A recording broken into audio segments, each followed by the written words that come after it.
quiet. It was very quiet.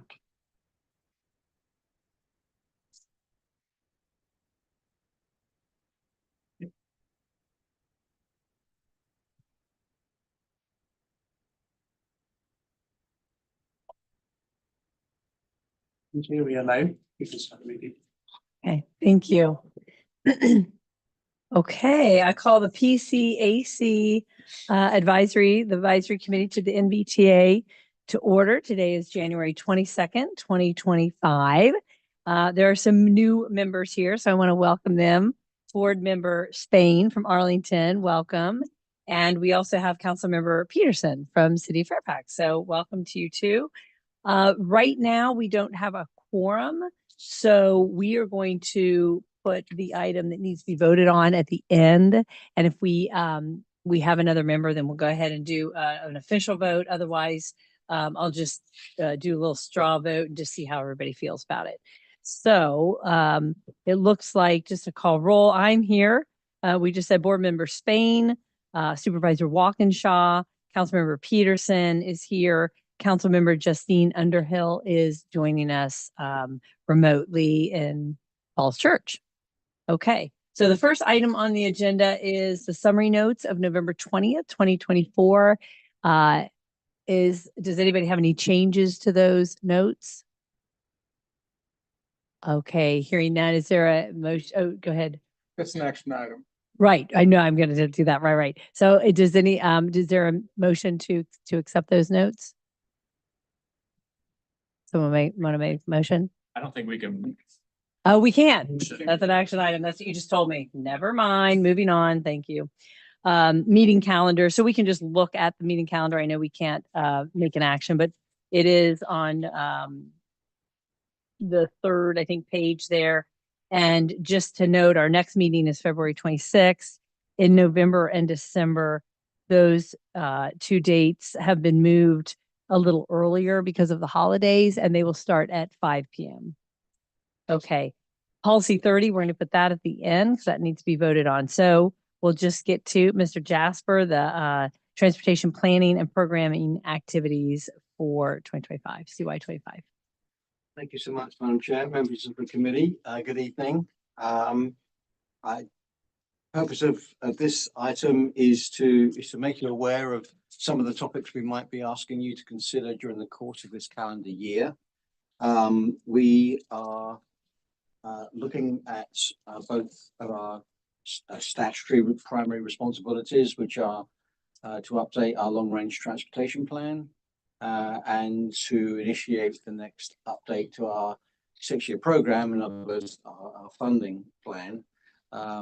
So starting with transaction, probably there's not going to be much for this committee to consider during the course of this calendar year. The way the scheduling works is we'll be looking to get your endorsement and NVTA's kind of action to adopt the next update to our long-range transportation plan in towards the end of calendar year 27.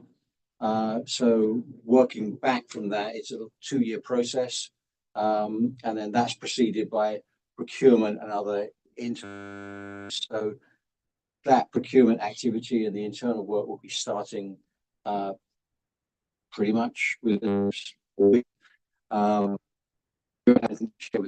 to make you aware that it's ongoing, but we don't envision having to bring you together to talk about that. Similarly, our 6-year program, you recall, for those of you who were members previously, that the most recent 6-year program update was adopted in July of 2024, and this committee endorsed it the previous month, and there were a lot of discussions over the months prior to that. That's something we do every 2 years. It takes just over a year to do it. So we'll be issuing the call for regional transportation projects on or around May 1 of this year, subject to NVTA approval.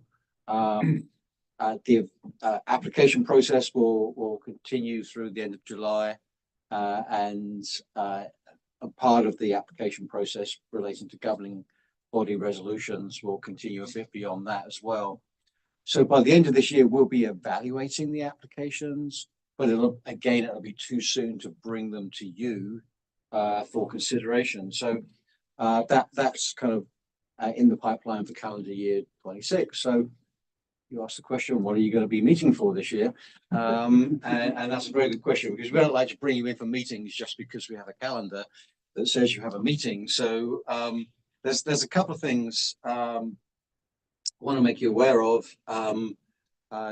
Our preliminary deployment plan for a bus rapid transit system in Northern Virginia is ongoing. We're in the data analytics stage at the moment. We'll be moving to public engagement this spring and looking for NVTA approval or acceptance of the final plan, which will probably include some discussion on next steps to follow. So we will want to engage with you on the findings of that analysis. We're currently looking at 28 bus rapid transit lines in Northern Virginia, including the 5 that are either already in existence or in planning. And we'll be looking to get your feedback and feedback from the community on what's in there. So that's something we'll be scheduling with you, probably a couple of meetings in late winter, early spring, and then probably requesting your endorsement in June of this year, ready for NVTA action in July. So that is one thing we will want to bring to you. And there are a lot of other things going on, particularly in the transportation technology field. NVTA is pretty active in transportation technology, either through funding, what we call ITS or Intelligent Transportation System projects. We have a number of those underway. We have a Transportation Technology Committee, which is an advisory committee to a CEO, Macman, which hasn't met for a while for a number of reasons, but we do want to re-energize that committee during spring. So there'll be activity going on related to that. I anticipate we'll be making an announcement fairly soon about the date, location, format, and theme of our annual transportation roundtable. Can't say anything yet because nothing's confirmed yet, but we'll probably update you via email for that. You don't need to discuss it or anything, but we'll want to make you aware to give you the opportunity to participate if you wish. And there are a bunch of other things related to that, but another significant thing is the Regional Multimodal Mobility Program, or RM3P, which is a collaboration between the Commonwealth, both VDOT and DRPT, with NVTA. All components of RM3P are now in a deployment phase, and a number of things will be coming very public very soon. So we will want to keep you updated on that as we go. So that is what the year ahead is looking like, and depending on what happens with policy 30, agenda item 4, regarding any action you are able to take this evening, and what NVTA does in February when this item comes back to them. But assuming that does not need to come back to the committee, then whatever you agree with regards to your schedule, your calendar, it appears unlikely at the moment that we would have anything that would justify bringing you in for a meeting in February. So I know you haven't approved the calendar yet, but if you do approve it and that February meeting is in it, we may actually at some point reach out to suggest that we just cancel it, because there won't be any substantive information to share with you. So I'll finish there. Happy to take any questions if any. Any questions? Okay. All right. Moving along. Ms. Bachman, NVTA update. We'll take your time. Take your time. Thank you, Madam Chair. I really don't have an update, but aside from, I don't know if Keith shared with you, we have a new logos. So if you will be seeing the new logo on all of our correspondence. You would be surprised at the level of conversation, or maybe not, that is generated when trying to have a new logo regarding the new branding. The other thing that I will note, and Keith mentioned some of this about the meeting calendar for this year. This is the year, latter half of the year, that we start with the update of transaction. So we are hoping to give you some reprieve with meetings because we've been meeting a lot. And a part of this is because we do have the policy 30 update. And we are taking that to the authority next month because we were directed to. So even if you don't have a quorum this evening, I think you can have a discussion, but there will be no action or no recommendation from the committee. Okay. Strongly. Lastly, what Sri just handed out is our annual report. Again, we are required by law to produce an annual report. So if we're going to do it, we do it well. We try to make sure it encapsulates the full year and what we have done. This past year, of course, we had a funding program. So now our funding all of our funding programs combined, we have $3.8 billion in regional revenues program for 139 projects. If you open the annual report, we won't talk about the authority. I think you know who those people are. But let's start with the heading of impact. Every funding program, we do an economic impact assessment on what these projects mean for the economy. We do not do it in-house. We do contract out, and we're actually going to present that to the authority next month. But some of the highlights, our committed funds, $4.9 billion, that's the 70%, 30%, gives us a $7.5 billion. And what that means by 2040, 500 million hours of travel time saved, $8 billion in monetary savings, and 43,000 jobs that are created and stay within the region. And if you look under there, the arrow, it's really 300% return on investment.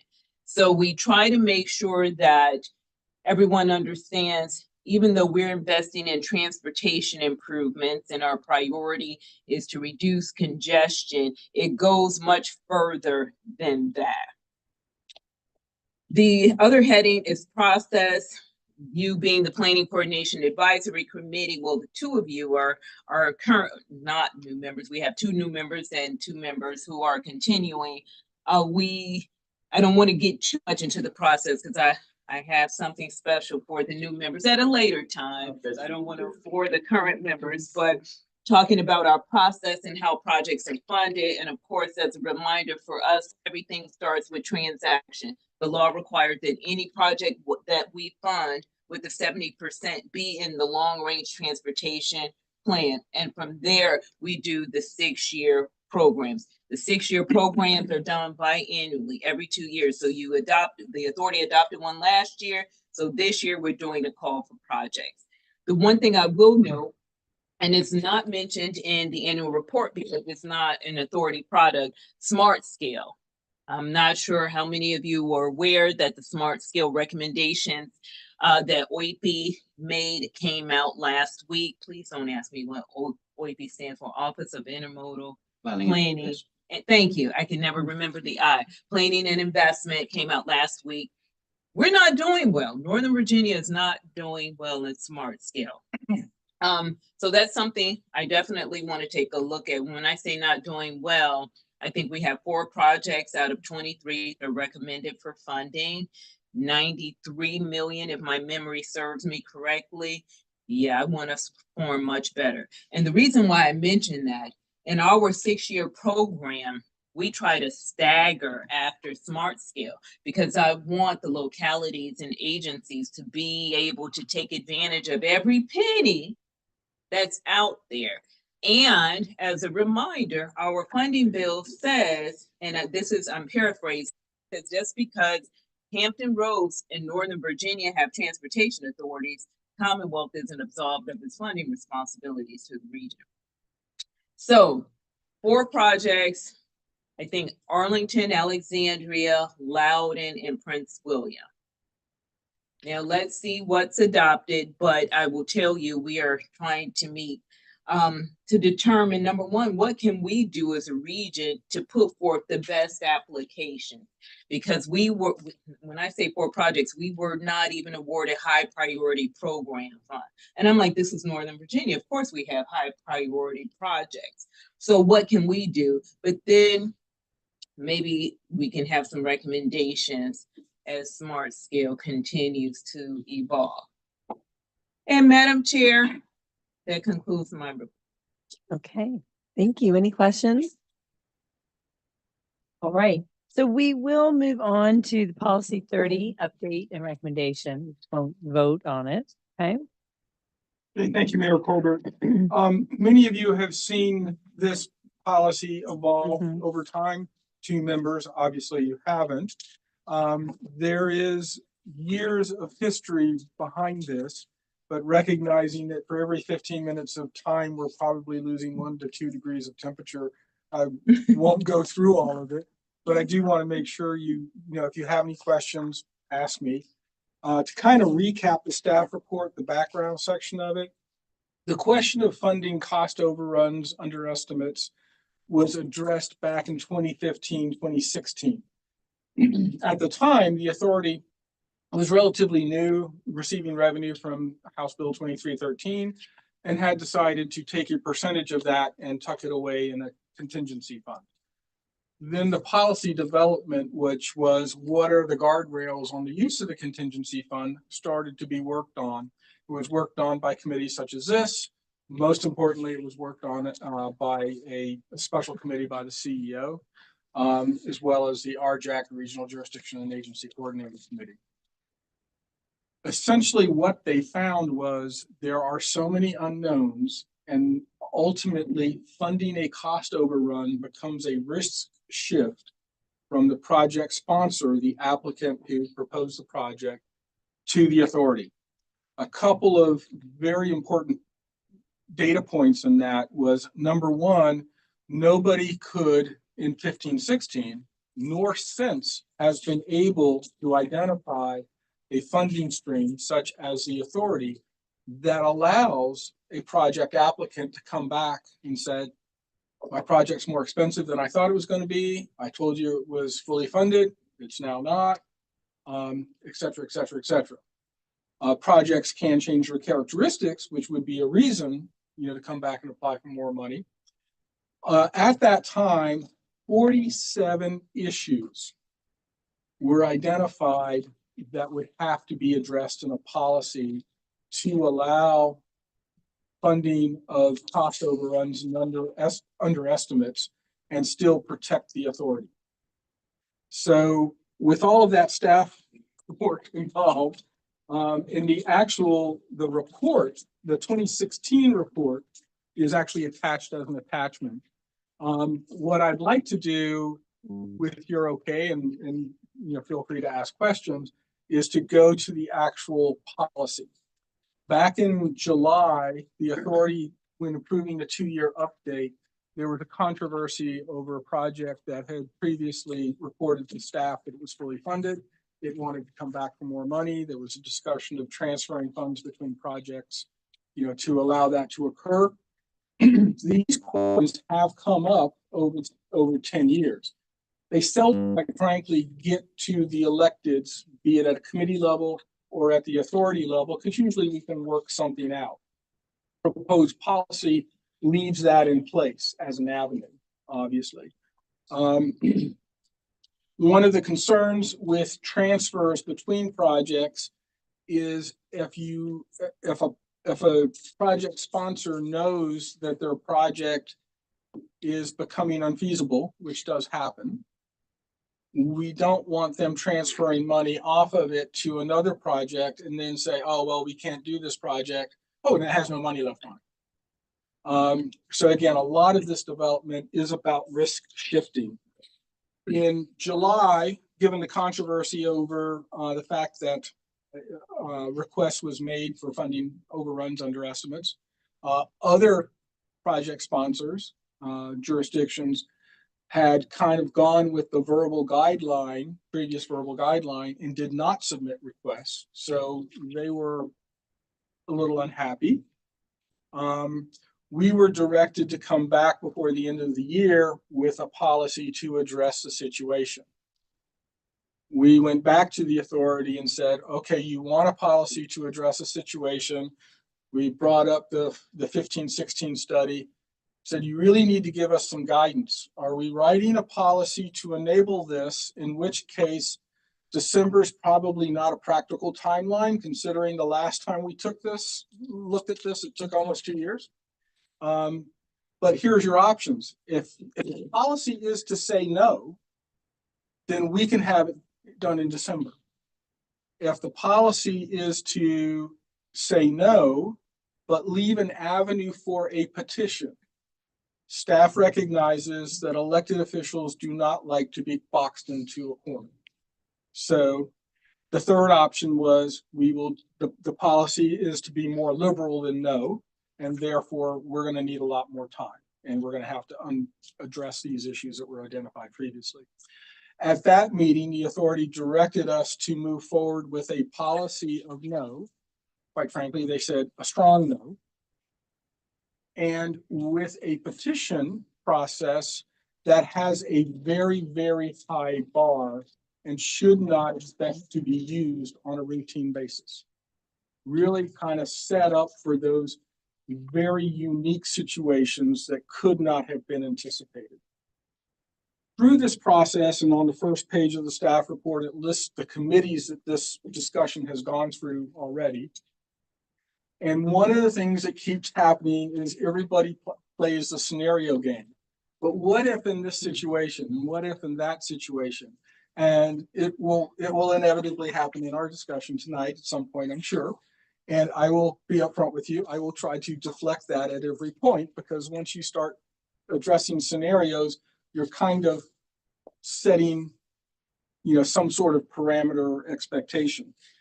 So I think with that as the history, what I'd like to do is walk you through the policy and kind of use the policy wording as a way to kind of backstop the rationale for why we're here. So looking at attachment A, policy 30, funding cost overruns, underestimates, overruns, and transfers, the purpose statement pretty much says it all. The purpose of this policy is to establish that project risks due to cost underestimates and/or cost overruns will not be absorbed by the Northern Virginia Transportation Authority. Upon adoption of the policy, the authority will not allow the transfer of authority regional revenue fund project funding between projects. So the policy is no. You can do it in a paragraph. The general section of the policy basically goes back to what I was saying before as the rationale for it. The funding of cost underestimates and transfers shifts the risk to the authority. Any shifts by the individual project sponsors is incompatible with the regional role of the authority to increase transportation capacity and reduce congestion. That is our role. It's also very important to note that transportation is a constitutional responsibility of the state. So if the state needs to shift funding, it is just like what you do in your jurisdictions. You have a capital improvement program. If you have a project that needs more money, you have the option to shift money from another project. Oftentimes that means delaying that project, or make a delay, or even cancel a project and trade off. It is your money. You can make those trade-offs. As a regional body, were we to start doing that, we are essentially, number one, we're going against our legislative mandate of doing congestion reduction relative to cost. But there is a equity issue between the jurisdictions, which is part of the staff recommendation on every 2-year funding update. Project sponsors are expected to use appropriate, competent professional practices in estimating costs, scheduling, and establishment of contingencies. This goes into a lot of the scenario questions. Well, what if this happened? What if that happened? The authority, and we got some feedback at the committee level and at the staff level of, well, what level of contingency does the authority expect? The short answer is, you know your projects better than we ever will. Mhm. You have the freedom to make those choices. And that loops back into the congestion reduction relative to cost. We could have a project that severely underestimates its costs, so it goes up in the congestion reduction relative to cost. We want to kind of keep that playing field level and allow the jurisdictions to use their judgment. An example that I like to use, and we have Arlington here. If you try to widen the road in Arlington with right-of-way and utility relocation, there's a lot more risk, a lot more cost aspects to it than if we are in Western Fairfax and putting a road through a greenfield. Then, you know, the Fairfax staff will take a dramatically different view than the Arlington staff on that, and they should have the freedom to do that. It is the jurisdictions and project sponsors are best positioned to make those decisions. The authority deploys all available PAYGO funds in 2-year updates to the 6-year program. So if we start funding cost underestimates and overruns, it will reduce the capacity for new and continuing projects. Currently, a staff analysis was done to see what is the potential impact of underestimates and overruns. And it was estimated to be approximately $1 billion. And that is project sponsors giving us project updates without necessarily coming back and asking for money, but as part of their update, they go, well, you know, this $30 million project is now a $40 million project, and we're going to go find $10 million from somewhere.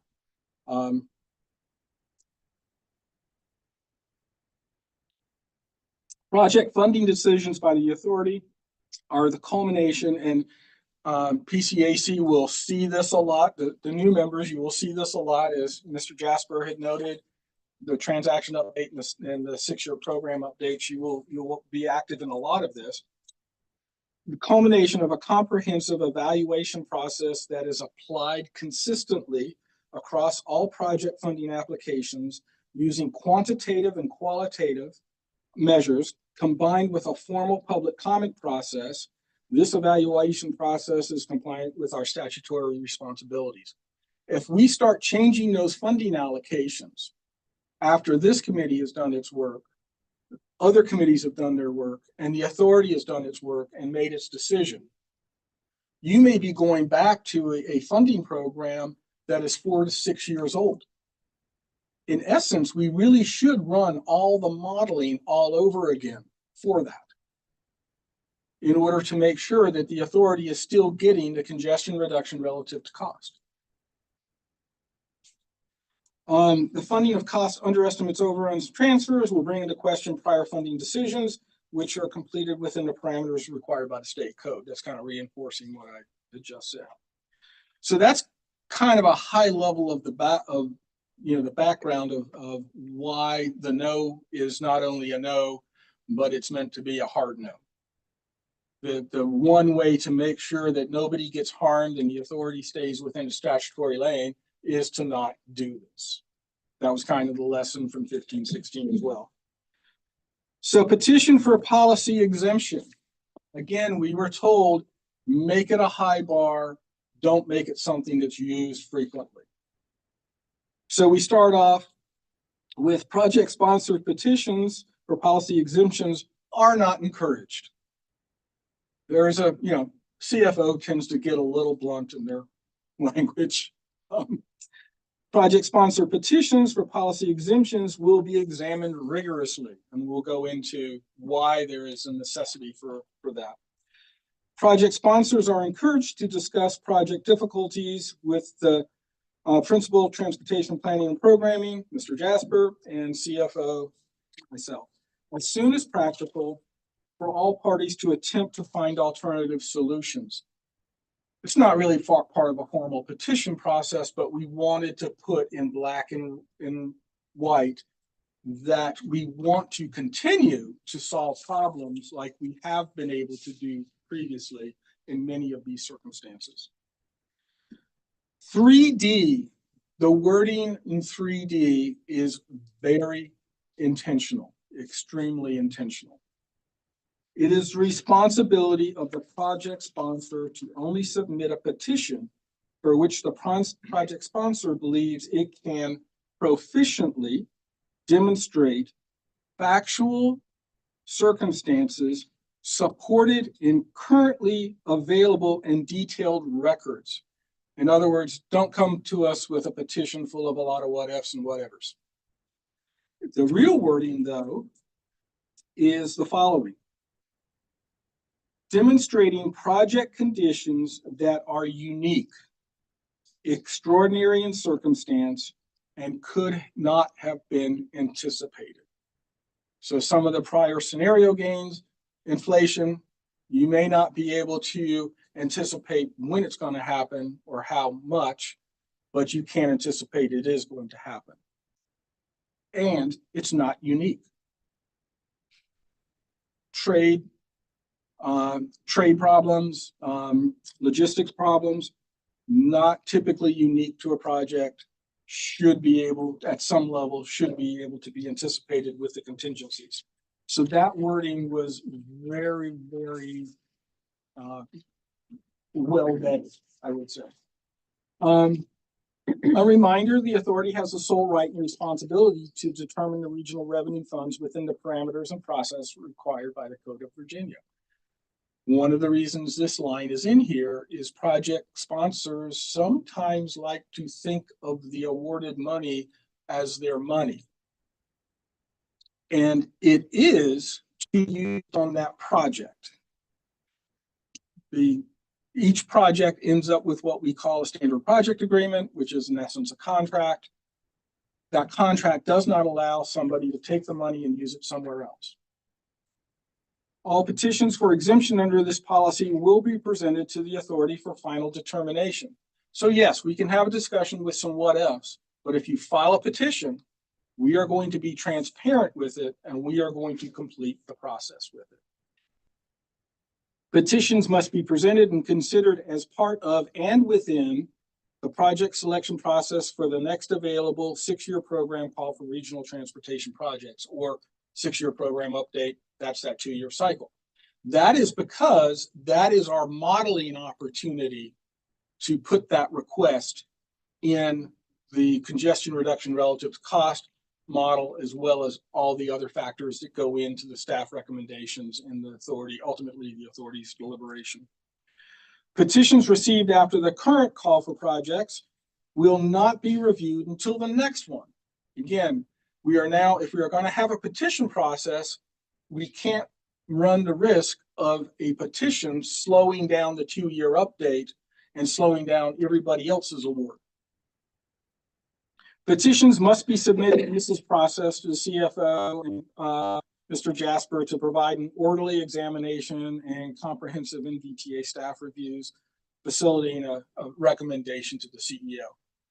Monica's on her phone all the time. People call her and yeah, she can do some what ifs. She can do some scenarios verbally. She can do some what ifs. You know, there's good discussion, but we want these coming through a channel that everybody knows about. Mr. Jasper will provide requirements for the submission of the petitions within the 6-year program update.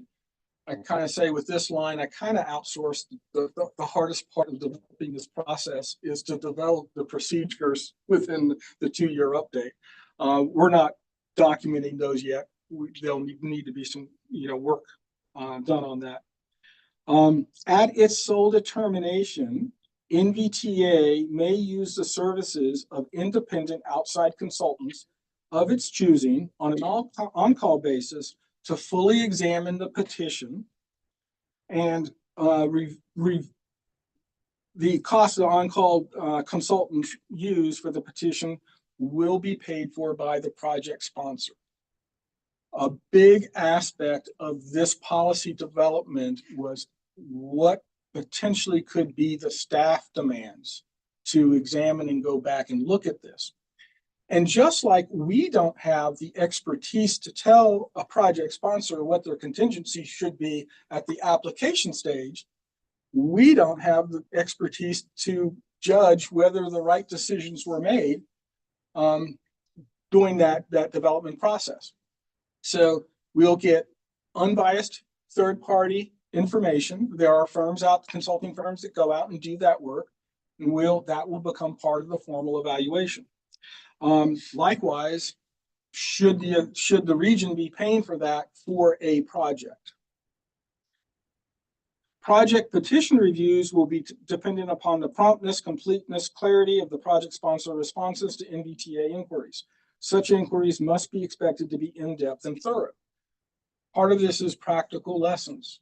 We have a history that reimbursement requests that we have questions on haven't been answered for years.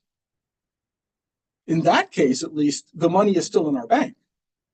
But sometimes these things are not a priority for the project sponsor. So we can't let everything be tied up when we're not getting the information we need. Delays in the receipt of requested project material responses will result in a recommendation of no finding. So if we can't make a determination and the 2-year update cycle is coming, we're just going to come forward and tell the authority, we can't give you a finding because we don't think there's adequate information to make a determination. Authority acceptance of a no finding recommendation will result in the petition, if not withdrawn by the project sponsor, being reviewed in the next 2-year update. The CEO will make recommendations to the authority's finance committee, program coordination advisory committee, this committee, technical advisory committee, and finally the PPC. The PPC, as it does now, will take the CEO's recommendation, the staff recommendation, and make their own recommendation to the authority as part of a 6-year program update cycle. And lastly, this is an authority. It is not a commission. The decisions of the authority on a routine basis don't get reviewed by Richmond or some other party. So we're just accentuating that the authority petition decisions are final and non-appealable. So we start with a hard no. You put in a petition with a high bar. I know that is a lot to absorb. I'll be willing to take any questions. Yeah. What are the comments? Go ahead, Supervisor Walkinshaw. Thank you. And I'm gonna have to leave unfortunately because I have another meeting, but Okay. it seems like we're not gonna meet the quorum. Right. So I won't be. Right. That, first I'd be comfortable recommending this to move forward to the authority, and I was here for the first painful meeting. Not all the meetings discussing this, but enough of them.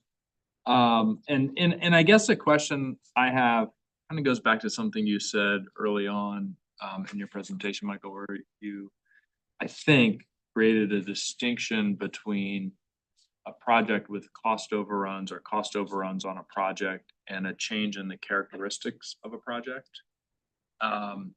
And I think probably all of the larger jurisdictions have had large projects over the years that maybe have long lifespans that have come through for multiple awards, maybe different phases of the project, or maybe the characteristics of the project have changed. And I'm wondering if you could just, A, am I understanding that correctly to be the case?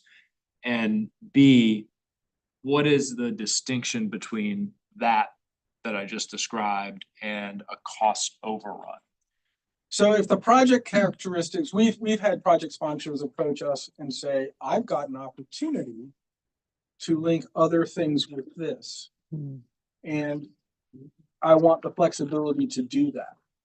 After having received an award, after having received an award. they come back. Okay. We've also had oftentimes read in the newspaper that a project characteristic has changed to the level where the change is so significant that it's in the Washington Post. And we've had to go back and say, are we still getting the congestion reduction relative to cost, et cetera, et cetera?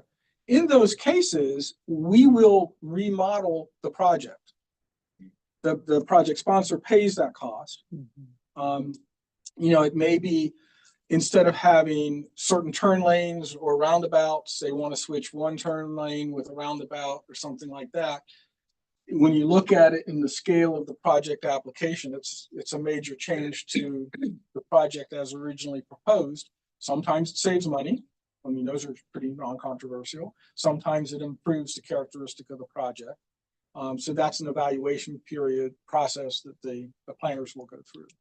And in that scenario that you described, is there if the characteristics change such that the project is more expensive, and jurisdictions come back to the authority and say, now we've got a project where the characteristics have changed, it's more expensive, so we're asking for another award on top of the award we already Yes, we received. anticipate that would happen.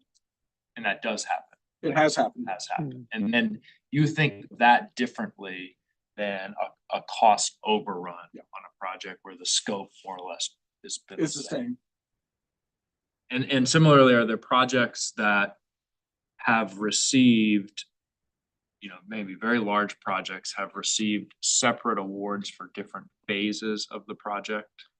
A key point on this is whether the project applicant tells us the project is fully funded. Right. There's a number of project applications that come in and they say, project is so big, it's maybe typically they are geographically big as well. We need to start here and we will keep walking through and, costs will be updated as we move along. That project does not get as many qualitative points as a project that comes in and says, you give me this money, we're going to give you this project. It's fully funded, whether it's a mix of funds or whether it's all NVTA funds. There are qualitative points for a project to come in and saying I'm fully funded. And I do expect if policy 30 is implemented, we will see many fewer projects coming in and saying they're fully funded and trying to get those qualitative points, which is fair.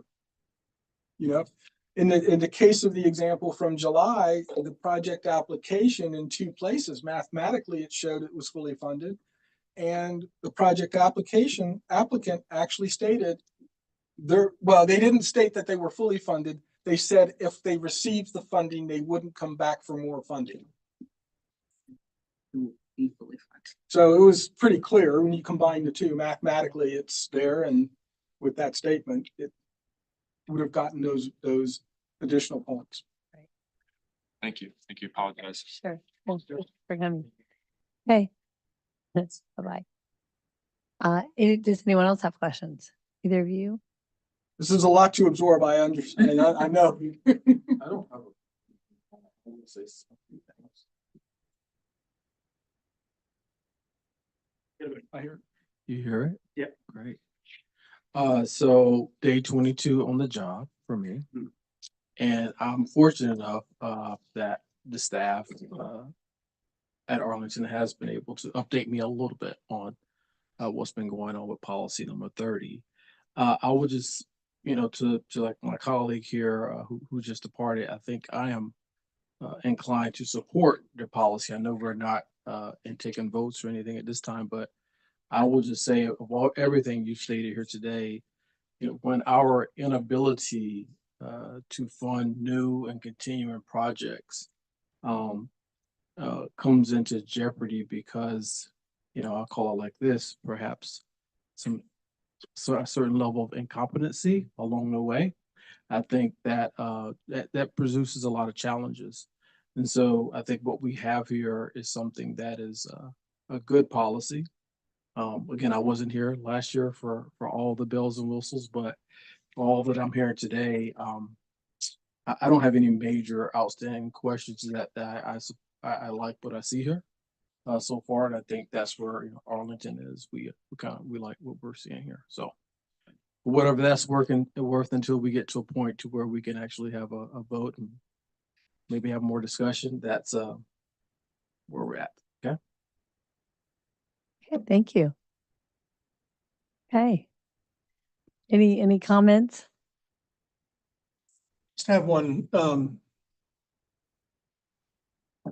question, which is not based on any actual or expected experience, but the scenario that this is addressing is one where you get an increase in cost. Right?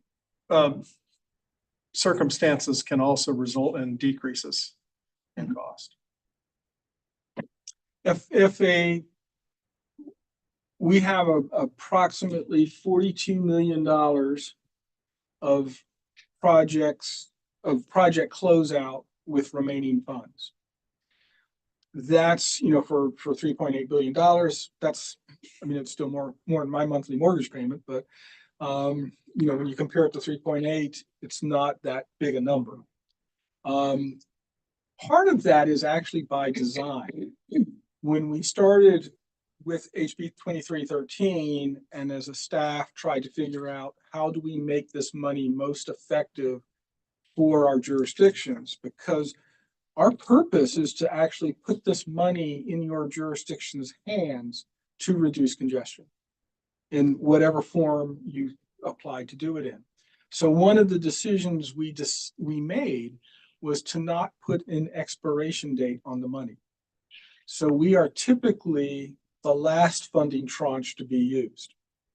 So if there's multiple tranches, a jurisdiction will typically use federal funds first. They'll use their local funds second because they control the expiration date on that.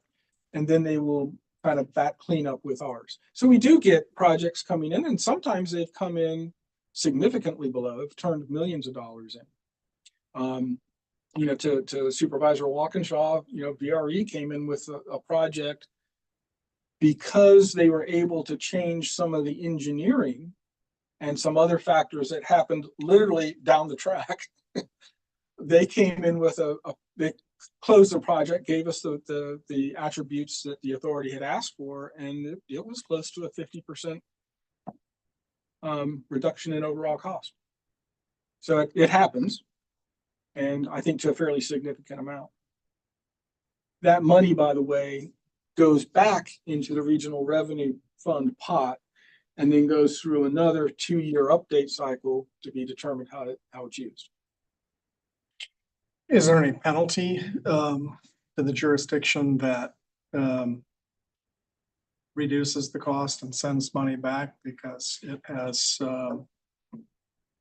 forced that money to be tied up for a period of that? No. Okay. And in actuality, we are working on, because one of the mandates we got when the authority adopted the current operating budget, the authority sent a clear message to staff. They wanted to speed up the project delivery, getting these projects typically to a construction stage, but even through the construction stage, we make that difference because we know once the construction starts, things chunk along on a pretty predictable schedule. So we were instructed through the current budget to look at ways to speed that up. One of those factors is we are looking at project experience on project application levels as part of the project application evaluation process. So in that case, a project returning funds would be a plus. A project sponsor that can't get their projects moving on a regular and timely basis based on what they told us they were going to do. These are not mandates we put on them, would tend to be a negative factor.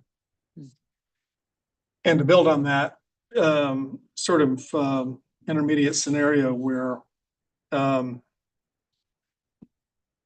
a project,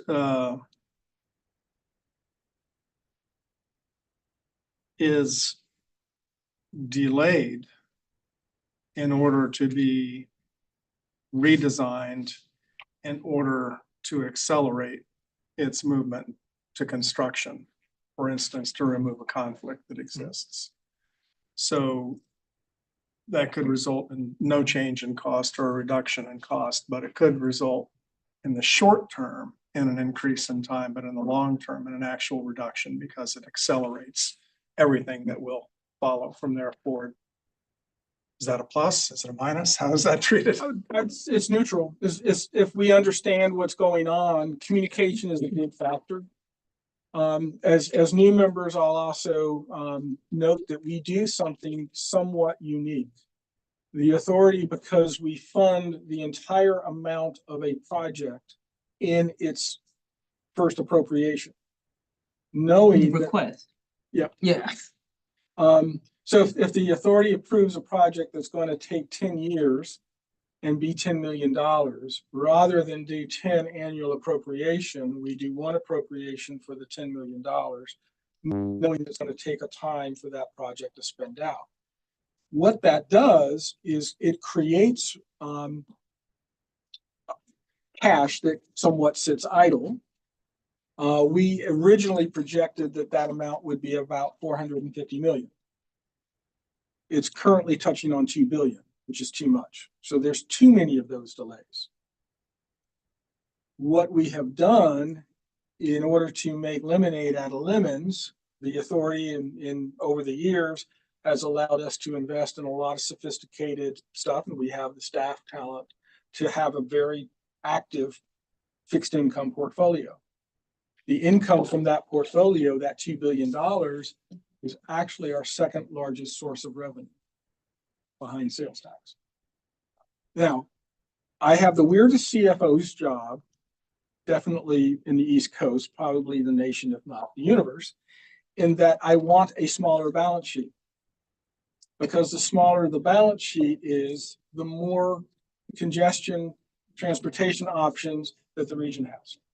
Well, can I ask a question? When you said the cost increase in the short term, there's Time time would increase, not the cost. okay, the time would increase. For, like Mike said, for us, it's negligible. It's no Yeah. impact. It's when you have cost increase.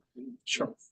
Well, but of course, the risk is that Cost will increase because of the time.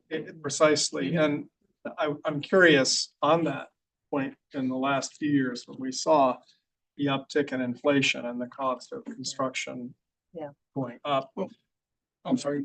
how was that handled as a generic matter here? I mean, was it the expectation that the project proponents would have anticipated that and included it?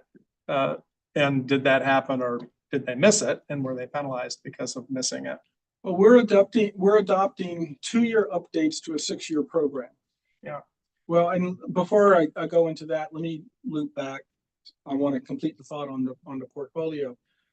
What that portfolio allows us to do is, if a project sponsor can move a project forward, save time, reduce costs, et cetera, they can request, and they're almost universally approved, but we have to go through a very rigorous process to be compliant with our auditors. Those are called forward appropriations, and we will allow them if we can cash flow them. If your jurisdiction was doing it, your auditor would go berserk. We took a lot of time to get this approved with our auditors so that we could guarantee to the authority that they weren't overcommitting revenue, because in some cases, the authority is committing to spending revenue it won't receive for 3 or 4 years. But it's a good thing, and better that money get used for a transportation solution rather than earning interest in the portfolio. So that capacity allows us to do that, and we have hit some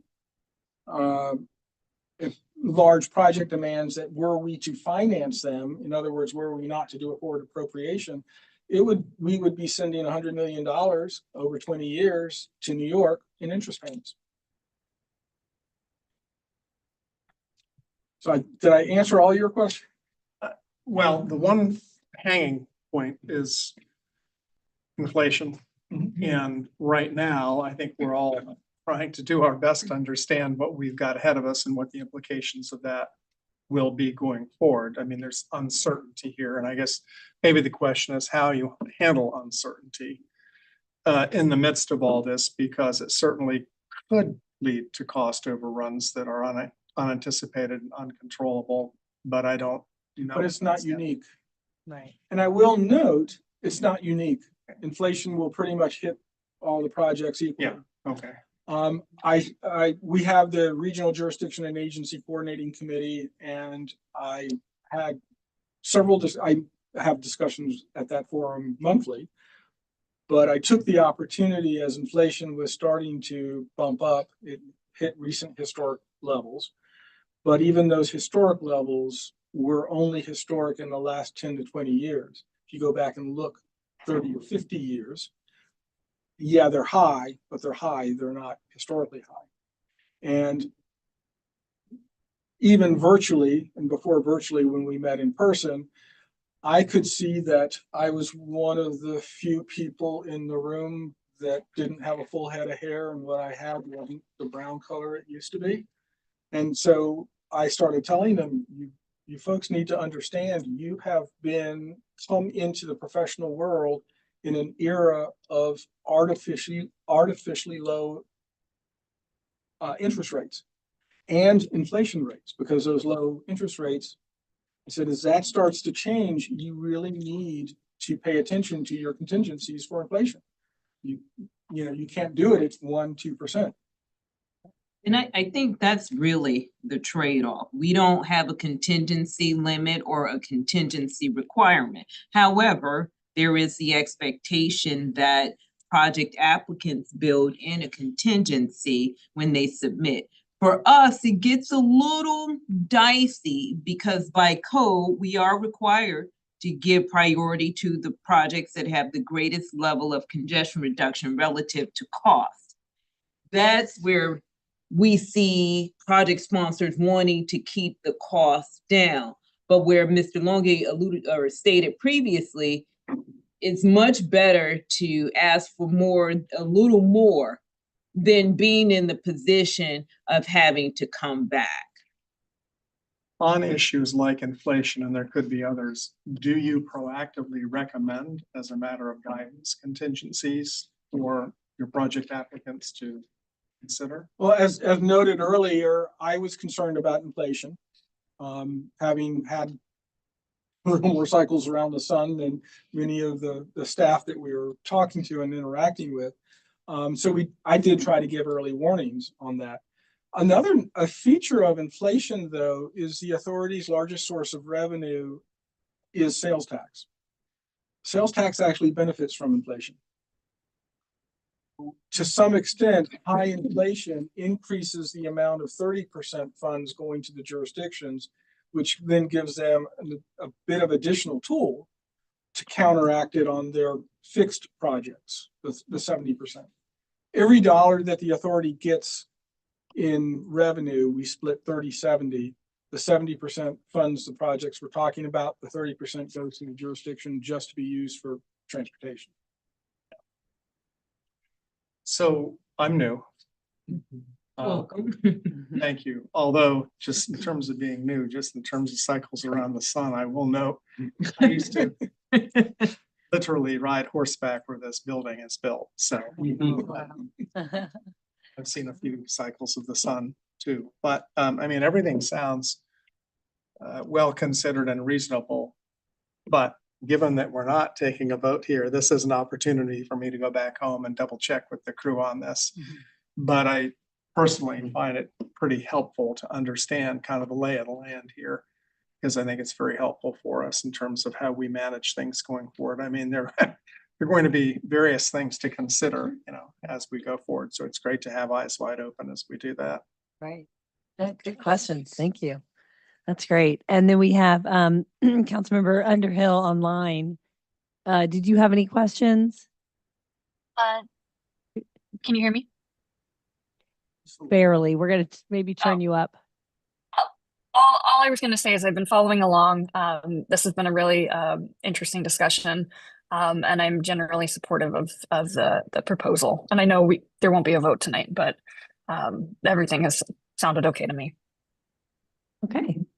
Okay, thank you.